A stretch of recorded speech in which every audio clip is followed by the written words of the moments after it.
la cucaracha, la cucaracha, la la la la la.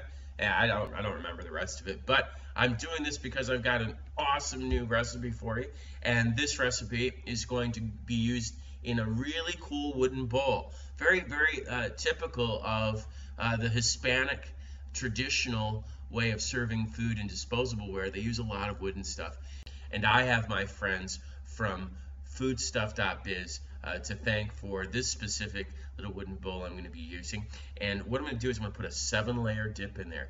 And it's going to be a traditional Hispanic 7-layer dip. So it's not necessarily going to just be from Mexico, but there's going to be some Southern American influences in it as well. And you're really going to find that making something like this is going to really tip some eyes out and ask the question, how'd you do it? So let's get in my kitchen and let's go ahead and make our 7-layer dip with chip borders. Hello ladies and gentlemen, welcome to my show. This is a wonderful thing that I'm putting together here for my great friends at Foodstuff.Biz. I have here one of their awesome little authentic wooden bowls, and I'm going to use this to make a really cool Latino Hispanic meal which has been famous here since the late 80s, which is the 7-layer dip. And I'm going to make this with some original ingredients because this dish really does make the deal look so cool, and this deal is definitely something we want to be cool with. So I'm going to go through the ingredients with you real quickly here. I have a half an onion, a half a tomato, vine ripe tomato. I have a chile. If you don't want to use the chile, then get maybe a small bunch of cilantro.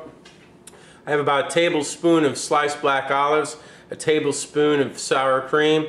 I have a tablespoon of diced chilies, and I have 2 tablespoons of refried black beans instead of the other beans, which are the pinto beans. I'm using the black beans because black beans are so much healthier and they just add a different flavor to it that's just so unique.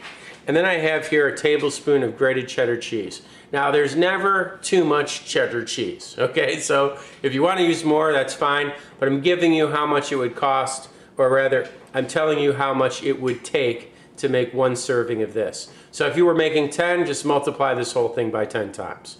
All right, let's get started. The first thing we're gonna do is build the bowl. Okay, I have the beans nice and hot. You can see the steam coming off of them. I'm gonna take my awesome bowl here and I'm gonna go ahead and fill the bottom with these hot beans. Now, the other reason you really want the beans to be hot is because it'll be a lot easier to spread in the bowls. So make sure you have hot beans to put in the bowls. Okay, I'm going to take the beans now and I'm going to go ahead and move the beans from the hot bowl into our nice wooden bowl here. I'm just going to make sure that I spread them around nice and thick like that. You want to try and make sure that you keep everything neat because you don't want it all spread up all over the place. And believe it or not, beans can be very easily a very messy thing to use. So be sure that you're keeping the beans nice and neatly associated into the bowl. Now the next thing, now the next thing we're going to do here, now that we have the beans in the bowl, we're going to put the cheese on top because the beans' heat will melt the cheese. So we want that cheese to go right over the heat so the cheese gets nice and melted. And don't be afraid to cover the beans with the cheese. When the cheese melts, it's going to make the beans look really good. Okay? So we'll wait for that to melt for a second, and then I'll show you what it looks like after that.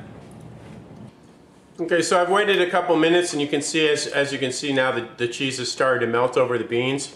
At this time, it's ready. You're ready to put the next ingredients on. So now what I'm going to do is I'm going to go ahead and I'm going to take the sour cream, and I'm just going to take little dollops of the sour cream and place it strategically on each side of the bowl, making sure that I don't get too much so that it doesn't cover. I don't want to spread this around. I want all these colors to be seen. So make sure you're just spreading it in dollops like that.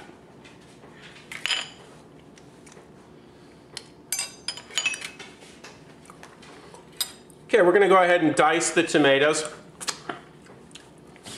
Okay, we're going to go ahead and dice the tomatoes. So we're just going to go ahead and make thin slices like so, and then another run of slices like so. And then after that, we're just going to keep on slicing the tomatoes so they're in nice little pieces so you can sprinkle them over your bowl. Now obviously this is more than you need, but I'm giving you the garnish to make around 8 of them, so all you have to multiply is your beans and your sour cream. Okay? So those are your tomatoes. And moving on to the onion, you're going to do the same thing. You're going to go ahead and get rid of the membrane of the onion and the skin. Just cutting each end off like so. And then going ahead and removing the membrane. You're going to cut the onion like this. You're going to do 1, 2, 3, 4, 5. Then you're going to slice it underneath it, making sure your hands are free. 1, 2, 3. And watch what happens. A nice thin dice.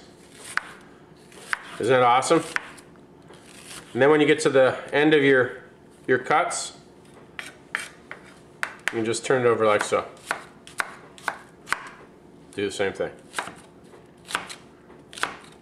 There you go. Now you got some diced onion.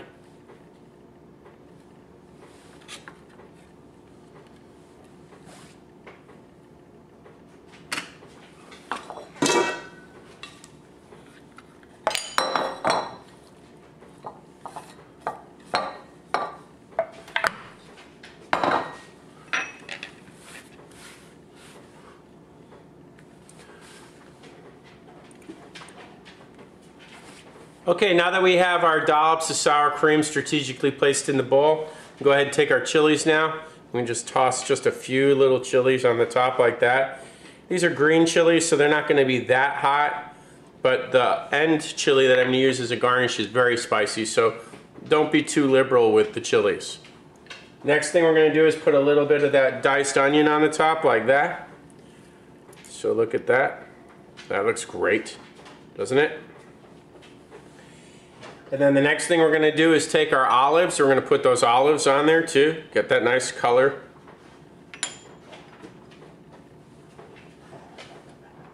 And make sure you're putting these on all sides of the bowl so you've got coverage everywhere. There we go. Now the next thing we're going to do is take our tomatoes. We're going to put those. Always place the tomatoes on the top.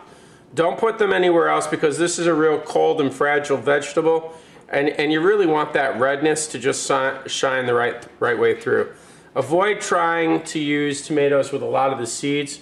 You just want to use the red tomatoes as chunks. And then the last thing we're going to do is we're going to go ahead and we're going to take our chili and we're going to just dice it up into real small pieces, and we're going to top this off and we'll be done. Okay, here's our chili. Make sure that you are definitely either wearing a plastic glove or you'll wash your hands when you're done with these, because these can be really, really hot.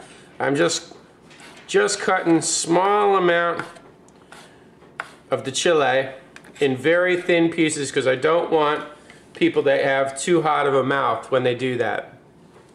And then I'm just going to strategically place these over the tomatoes so people can clearly see that there are chilies on there, but also because it really makes that offset of a color. And ladies and gentlemen, there you have it. You have a 7-layer taco salad with the jizzy knee of the shamich, of chinkiwi, and sutini. Okay. And there you have it, ladies and gentlemen. You have your 7-layer salad with an awesome little garnish of the beautiful little chili. But am I done? No, I'm not done. What are we going to eat it with? Well, let's go ahead and throw some chips on there, shall we?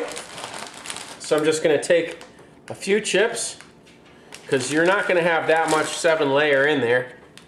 And I'm going to just strategically place those around the bowl. I'm just going to probably put 3 chips in there, because you'll probably have enough to eat. 3 big chips. And how about that, huh? That's awesome. That's my 7-layer with chip border ready for you to serve at your next party or function. Bon appetit.